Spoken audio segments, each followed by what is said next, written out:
എൻ്റെ പേര് ആൻ്റണി റജിൻ പാലത്തിങ്കൽ. ഞാനിപ്പം CLCയുടെ രൂപത പ്രസിഡൻ്റായിട്ട് സേവനമനുഷ്ഠിച്ചുകൊണ്ടിരിക്കുകയാണ്. ഞാൻ ക്രൈസ്റ്റ് കോളേജിൽ ഇപ്പം MSc ഫൈനൽ ഇയർ ആണ്. അപ്പോൾ എനിക്ക് ഈശോയായിട്ടുള്ള അടുത്ത അനുഭവം പറയാനായിട്ടൊരു അവസരം എന്നെ തേടി എത്തി കഴിഞ്ഞപ്പോൾ എനിക്ക് വേറെ മറുത്തൊന്നും പറയാൻ പറ്റുന്നുണ്ടായിരുന്നില്ല.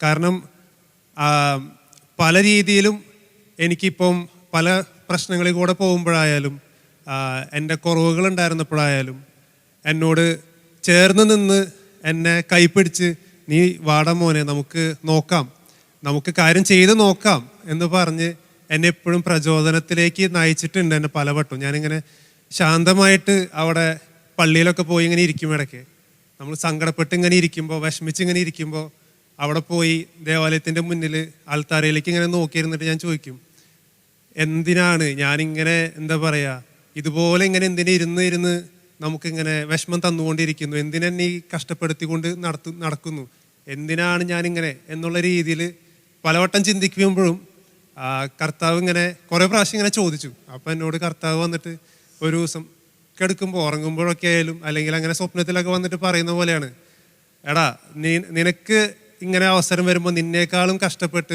പല ആൾക്കാരും ഇവിടെ ജീവിച്ചു പോകുന്നുണ്ട്. അപ്പോൾ നിന്റെ കഷ്ടപ്പാടിനേക്കാളും കഷ്ടപ്പെട്ട് നിൽക്കുന്നവർ ഇത്ര സന്തോഷിച്ച് ജീവിക്കുന്നുണ്ടെങ്കിൽ നിനക്ക് ഈ ഒരു കഷ്ടപ്പാടിൽ അതിനെ തരണം ചെയ്ത് ജീവിക്കുവാനും മറ്റുള്ളവരെ സഹായിച്ച് ജീവിക്കാനും പറ്റും. അപ്പോൾ നീ നിന്റെ കുറവുകളെ നോക്കി നിൽക്കാതെ നീ അവിടെ ചെന്ന് മറ്റുള്ളവർക്ക് സേവനം അനുഷ്ഠിക്കാനും മറ്റുള്ളവരെ എന്താ പറയുക ഉയർത്തിക്കൊണ്ടുവരാനും അവർക്ക് ഇതുപോലെ കഷ്ടപ്പാടുണ്ടാകുമ്പോൾ നമ്മൾ അവരെ ചെന്ന് സഹായിക്കുവാനും എന്നെ ഇറക്കി വിട്ടു. അങ്ങനെയാണ് ഞാൻ ഈ CLCയിലേക്ക് എത്തിപ്പെട്ടത്.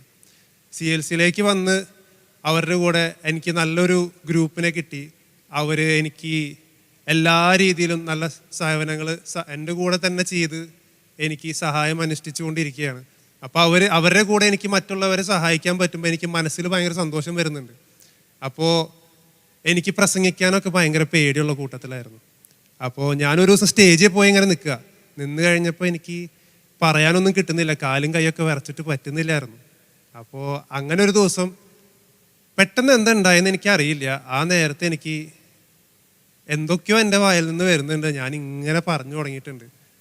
അത് കഴിഞ്ഞ് ഞാൻ സ്റ്റേജിൽ നിന്ന് ഇറങ്ങി കഴിഞ്ഞപ്പോൾ പിന്നെ വീണ്ടും ഒരു ടെൻഷൻ, എന്താ പറഞ്ഞ ഒരു പിടുത്തില്ല.